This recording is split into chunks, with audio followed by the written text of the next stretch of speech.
এই এসিটা আগের বছর ইনস্টল হয়েছিল আর আজকের আমরা এসছি এই এসিটা সার্ভিস করব। তো সার্ভিস করতে গেলে আমরা ১ম এ খুলে নেবো, সব ফাটাফাট খুলে নেবো। তার আগে আপনাদেরকে ফিল্টারটা দেখিয়ে দিই। তো ফিল্টারে মোটামুটি সেরকম নোংরা পড়েনি, মোটামুটি পড়েছে। তো তবুও আপনাদেরকে বলা রইলো যে ফিল্টারটা আপনারা সপ্তাহে ১ বার ফিল্টারটা পরিষ্কার করে নেবেন। তো ফিল্টারটা যদি পরিষ্কার করে নেন তো ভেতরের নোংরাটা অতটা যাবে না। তো আমরা এটাকে জেট সার্ভিস করব। জেট সার্ভিস করতে গেলে পুরোটাই খুলতে হবে। তো দেখুন আমরা ডিসপ্লে খুলে দিলাম, সামনের ক্যাবিনেটও খুলে দিচ্ছি। তো এটাকে ভালো করে সবগুলো খুলে আমরা ওয়াশ করব। তো এই যে সিলগুলো আছে দেখতে পাচ্ছেন এগুলো সব মানে এ এগুলো লাগানো থাকে, এগুলো টেপ। যে নতুন মেশিন এটাই বোঝা যাচ্ছে যে নতুন মেশিন এই ১ম সার্ভিস হচ্ছে। তা সার্ভিস করতে গেলে জেট ব্যাগ প্রয়োজন হয়। আমরা জেট ব্যাগটাকে এটাকে পুরোটা লাগিয়ে দেবো। যাতে জল না ভেতরে পড়ে। এটা আমরা খাটের ওপর দাঁড়িয়ে আছি যাতে খাটে একদম জল না পড়ে তাই জন্য আমরা ব্যাগটা লাগিয়ে দিলাম। ব্যাগ লাগিয়ে এবার আমরা সার্ভিস করছি দেখুন। এর মধ্যে যা নোংরা থাকবে পুরো ডিপ ক্লিন হয়ে যাবে। তো বন্ধুরা আপনারা এইভাবে যদি এসিগুলো সার্ভিস করান তো আমি বলব আপনাদের এসি অনেকটাই longevity বেড়ে যাবে। তা খুব দারুণ দুর্দান্ত ঠান্ডা দেবে যদি আপনারা জেট সার্ভিস করান।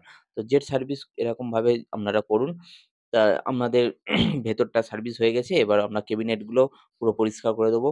তা ক্যাবিনেট গুলো পরিষ্কার করতে গেলেও আমরা মেশিন দিয়ে করছি।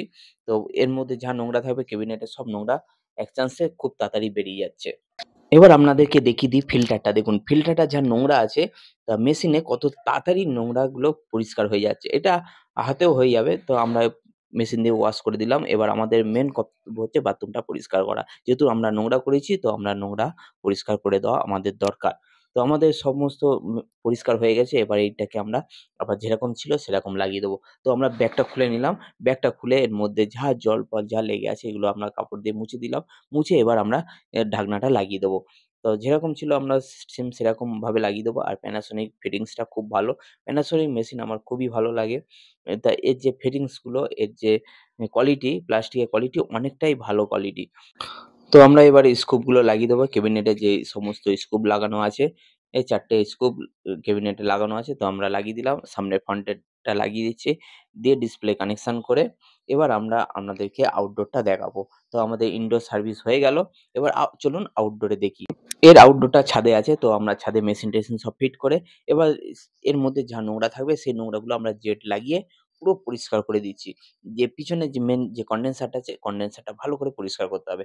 পরিষ্কার হয়ে যাওয়ার পর আমরা মেশিনটাকে চালাবো। আর ভিডিওটা ভালো লাগলে পেজকে ফলো করুন। YouTube থেকে দেখলে সাবস্ক্রাইব করুন। Thank you.